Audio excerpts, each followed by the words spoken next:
Sore ini, KPU Jakarta menggelar rapat pleno rekapitulasi tingkat provinsi pemilihan Gubernur Jakarta.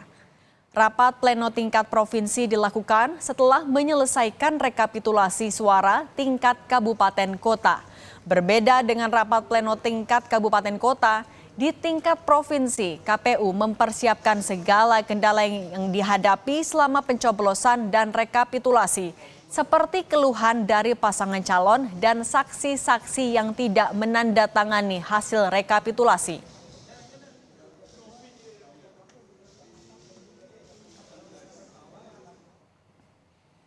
KPU Jakarta memulai rekapitulasi tingkat provinsi sejak sore ini sampai Senin 9 Desember 2024. Jika sudah selesai melakukan pleno penetapan hasil perolehan suara di tingkat provinsi, KPU DKI Jakarta akan langsung mengumumkan ke publik.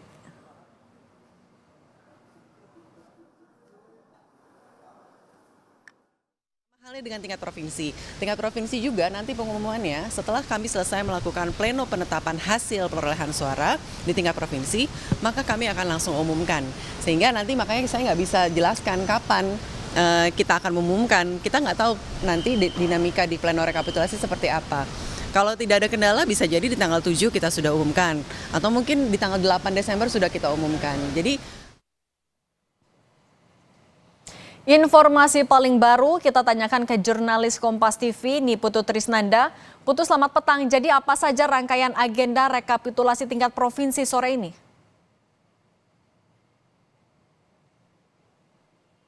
Ya, tentu saja hari ini KPU Jakarta dan juga seluruh jajarannya akan melakukan rekapitulasi atau penghitungan suara di tingkat provinsi. Kalau kemarin sudah ada, kita ikuti sama-sama juga bagaimana di tingkat kota dan juga kabupaten ini sudah mulai diverifikasi hasilnya.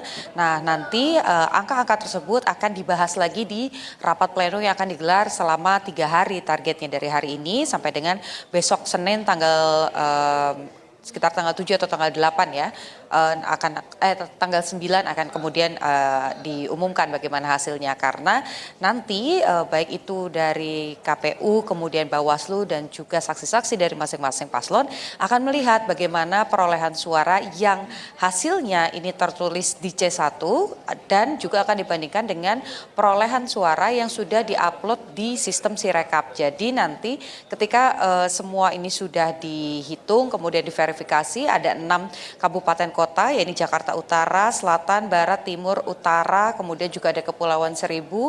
Kalau tidak ada sengketa sama sekali, maka setelah proses ini selesai, hasilnya akan langsung diumumkan oleh KPU Jakarta. Tapi kalau misalnya nanti pada akhir akan ada tuntutan ataupun juga sengketa, KPU baru bisa meresmikan hasil rekapitulasi ataupun juga rapat pleno ini setelah putusan MK. Nah, kalau yang sedang saya lihat saat ini, Sidi dan juga saudara, juru kamera Kompas TV, Yohan Bagja akan menunjukkan kepada Anda situasi terkini di dalam ruangan yang nantinya akan digelar rapat pleno. Bisa Anda saksikan memang kursi-kursi ini belum terisi karena nanti rencananya sekitar jam 16.00 waktu Indonesia bagian Barat seharusnya ini sudah dimulai, tapi terlambat sekitar 6 menit. Tapi Anda bisa lihat bagaimana ada kotak-kotak yang merupakan nanti yang akan dirapatkan, begitu perolehan suara yang nanti akan direkapitulasi, baik itu dari Jakarta Utara, Timur, Selatan, Barat, dan juga dari Kepulauan Seribu. Untuk sementara dari penghitungan di tingkat kabupaten dan juga kota, memang pasangan Pramono dan juga Rano Karno ini unggul kalau berdasarkan hasil rekapitulasi di tingkat kabupaten dan juga kota. Angkanya kurang lebih persentasenya sekitar 50,07%. Kalau kita lihat Rano ini 50,07% dengan mendapatkan suara sekitar 2.183.239 suara. Sementara pasangan Ridwan Kamil dan juga Suswono ini kalau dipersentasekan jumlahnya ada 39,4% dengan 1.718.160 suara, dan ada Dharma Pongrekun dan Kunwardana dengan 10,53% dengan suara 459.229 suara sah. Tapi lagi-lagi ini masih merupakan perolehan ataupun juga rekapitulasi di tingkat kabupaten dan kota. Masih ada satu fase lagi yang harus terlebih dulu diselesaikan, yakni di tingkat provinsi.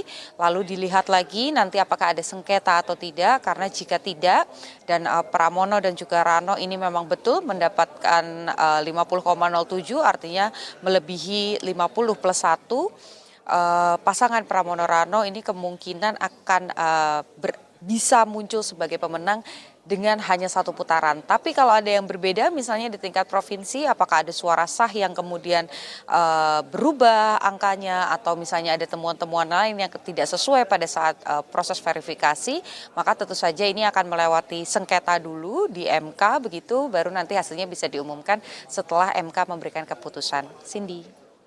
Terima kasih jurnalis Kompas TV Niputu Trisnanda atas laporan Anda.